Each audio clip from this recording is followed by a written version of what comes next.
ground floor is completed.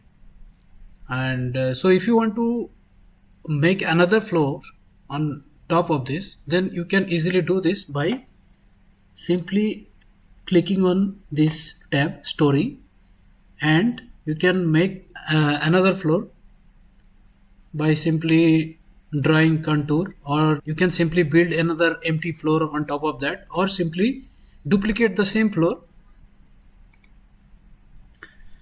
The same, all the rooms will be there on the first floor also. So let's make the duplicate floor. So now it is created. You can see it here in the building. Now the building height is double. You can see the 2 floor. If you want to go to the floor 1, so this should be the floor 0, ground floor. You can change the name also, ground floor.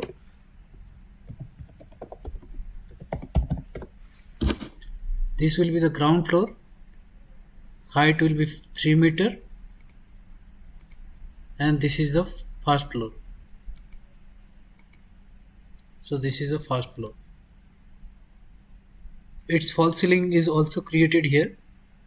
The same design will be repeated for the ground floor and the first floor. And you can easily shift between the floors from here for the design purpose. So in the coming lesson, in the next lesson, we will directly go into this tab light for our electrical design purpose, for our lighting design system.